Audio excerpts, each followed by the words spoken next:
Université du Sénégal ak jafe-jafe yu ñu mënti am rek yàlla na ko yàlla saafara ci nu mu gën a gaawee ba ñu dellu ñoom ñëpp ci amphithéâtre yi jàng bu ñu jàngee ba liggéey ñu jariñ alors Ayoba leneen loo xam ne bëggoon naa ñu waxtaane ko mooy lay xew Guinée Bissau li mu ñu concerné mooy le président déchu suñ ko mënee tuddee noonu parce que dans cette affaire là doo xam lan nii nga war a wax wala lan nga war a wax mi ngi woon Ndakaaru mais jóge na fi dem foofu la ca Congo Brazza bu Denis Sassou Nguesso ci ginnaawam la ñu teg gouvernement li jaaxal ñu bari ci Guinée Bissau Ayoba mooy gouvernement ba ñu teg dafa mel ne Embalo moo ko bind ci loxoom.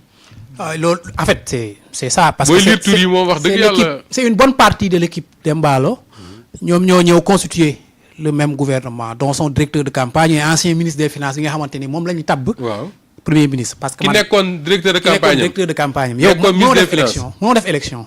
élection bi joxe gu résultat yi ba léegi ñu def coup d'état ñu ne nga ne yow dañ la coup d'état ñu jël sa directeur de campagne def ko premier ministre ça c'est en fait absurdité mënul toll foofu. kon d'accord nga ak Goodluck Jonathan ak Ousmane Sonko. non mais c'est absurde ak Paul Kagame. non mais c'est absurde en fait lii kenn mënul en fait c'est un manque de respect énorme pour les gens de la CEDEAO d'abord. yi nga xamante ni tey jii ils sont obligés dem foofu def médiation sous le prétexte que dañ def coup d'état alors que ñëpp xam nañ ni ça c'est pas un coup d'état en fait. moi j'ai écrit 1 heure de temps avant yëf yi di démarrer j'ai écrit que suñ CEDEAO deful dara. ça va dina confisquer les suffrages la volonté du peuple bissau-guinéen parce que mi ngi manœuvrer. manœuvre yi mooy 48 heures avant il a reçu les généraux en secret. donc kenn xamul ndax lii lañ doon togg en fait. parce que en fin de compte c'est ton homme de main qui vient perpétrer le coup d'état. jox la sa téléphone ton homme de main moo la jàpp jox la sa téléphone. ngay woo waa Jeune Afrique ni leen dañ maa arrêté. woo waa France 24 ni leen fu mu toll nii destitué nañ ma. il ne manquait plus que Embalo woo presse bi yëpp ñu def conférence de presse mun leen coup d'état bi nii la demee. loolu rek moo ci manqué woon en fait. donc le ridicule a été poussé trop loin pour moi et que la CEDEAO doit siffler la fin de la récréation surtout sur ce nu mu tuddati ce truc de la Guinée-Bissau lu tax mooy élection bi. résultats yi ñu ngi toujours pendant. oui ñu ngi koy xaar ba léegi. tendance yi ñëpp xam nañ ni c'est favorable à Fernando Diaz.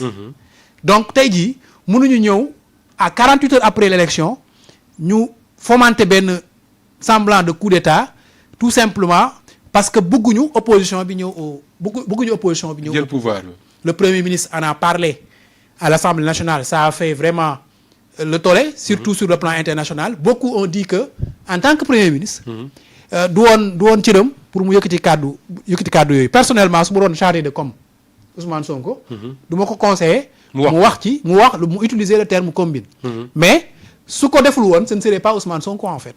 Ousmane Sonko bi nga xamante ni sénégalais yi moom lañ bëgg wala africains yi jeunesse africaine yu bees yi moom lañ bëgg. mooy ce genre de politicien là yi nga xamante ni newul ci il bouscule les codes. c'est-à-dire bu yëf yi amee bu dara amee ñuy nëppal opinion bi naan leen lii xew ak fii xew mu ñëw jaar ci digg bi.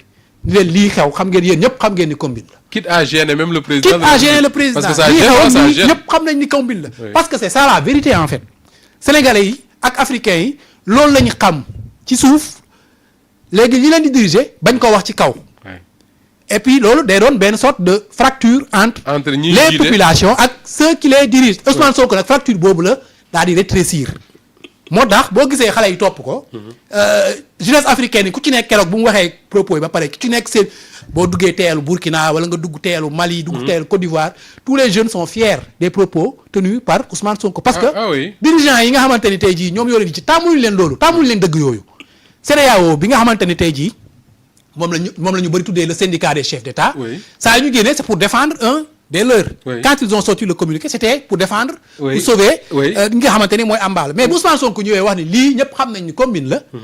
donc tous les jeunes se sont reconnus dans ces propos. d'accord alors Abdoulaye dafa wax lu am solo Ayoba daf ne li Ousmane Sonko wax bu fekkoon ne moom da koy conseiller danaan ko bu ko waxee noonu mais.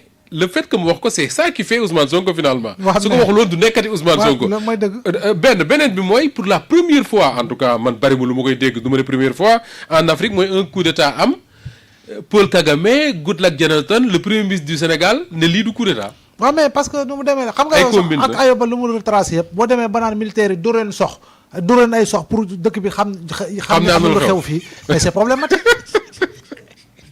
c'est problématique. loolu mooy lu doy waar. c'est un manque de respect.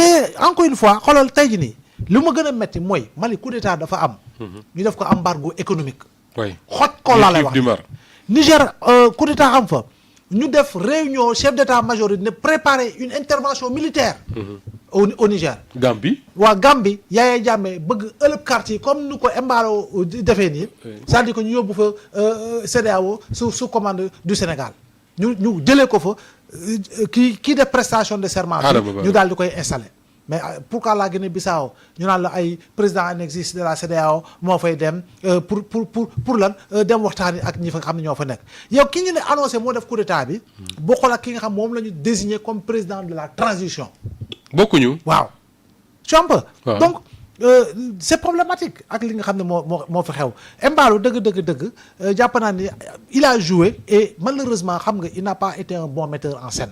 man loolu laa jàpp. ah oui. oui il n'a pas été un bon metteur en scène xam nga tam le même jour ak le Front populaire avec les ñoom Diaz.